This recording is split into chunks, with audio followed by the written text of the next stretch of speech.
एक खतरनाक बैटल के बाद गारो साइतामा से हार चुका है और अब उसका मॉन्स्टरिफिकेशन और गॉड से मिली हुई पावर सब कुछ जा चुका है। साइतामा के हाथ में पास्ट में मरे हुए जेनोस का हार्ट होता है और जेनोस उसे अपने साथ कनेक्ट कर लेता है और फिर उसके बाद जेनोस को सब कुछ पता चल जाता है कि साइतामा ने गारो से फाइट करके सबको बचाया था और कैसे टाइम ट्रेवल करके टाइम में पीछे आया। उसको समझ में आ जाता है कि ये उसी का कोर है और उसने जो अभी विजन देखा वो फ्यूचर का था। जेनोस साइतामा से पूछता है कि क्या उसे कुछ भी याद है और इस कोर में जो मेमोरी है जेनोस के हिसाब से ये फ्यूचर से आए हैं। और फिर जेनोस साइतामा को सारी बात समझाने लग जाता है जो साइतामा के सर के ऊपर से निकल जाती हैं। और फिर जेनोस रियलाइज करता है कि साइतामा को तो कुछ भी याद नहीं है और शायद साइतामा सारा क्रेडिट बाकी हीरोज को देना चाहता है जो बड़ी हिम्मत से लड़े, जैसे डीप सी किंग के टाइम पे हुआ था। और फिर सारे हीरोज मिलके गारो को खूब मारते हैं। तभी वहाँ पे मेटल बैट आके सबको रोकता है और कहता है कि तुम सब मिलके एक इंजर्ड आदमी को मार रहे हो। फिर स्वीट मास आकर कहता है कि तुमने देखा है कि ये ह्यूमन मॉन्स्टर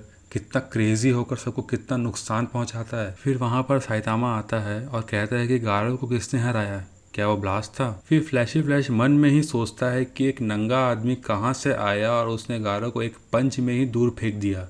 ये ब्लास्ट का तरीका नहीं है फाइट करने का। और फिर उसके बाद ज़ॉम्बी मैन गारो से पूछता है कि किसी ह्यूमन के लिए इतनी पावर हासिल करना इम्पॉसिबल है, वो भी सिर्फ मॉन्स्टरिफिकेशन से। तो क्या तुम्हें किसी और से पावर मिली थी, किसी गॉड से? इसकी रिप्लाई में गारो कहता है कि नहीं, ये उसकी खुद की पावर्स थी, उसने सब कुछ खुद से किया है। फिर उसके बाद स्वीट मास्क गारो को मारने आता है और तभी वहाँ पे बच्चा स्वीट मास्क को पीछे से पकड़ लेता है और रिक्वेस्ट करता है कि प्लीज आप गारो को मत मारो। और स्वीट मास्क उस बच्चे को कहता है कि नहीं, हम उसे हर्ट बिल्कुल नहीं करेंगे। और तभी वहाँ पर सिल्वर फैंग भी आ जाते हैं जो गारो से कहते हैं कि मैं तुम्हें अपनी लाइफ को ऐसे बर्बाद करते हुए नहीं देख सकता। तुम्हें अब तक जितने भी लोगों को परेशान किया है उससे 10 गुना लोगों की मदद करनी होगी। साइतामा गारो को बोलता है कि यह है तुम्हारा एब्सोल्यूट इवल, पर अब तुम जानते हो कि सब कोई तुम्हें किस नजर से देखते हैं। इसके बाद गारो कहता है कि तुम मुझे जिंदा छोड़ रहे हो। फिर साइतामा कहता है कि मुझे तुम्हें थैंक्स कहने का मौका ही नहीं मिला क्योंकि तुमने उस टाइम किंग और जेनोस की जान बचाई थी। नहीं, मुझे कोई रिग्रेट नहीं है।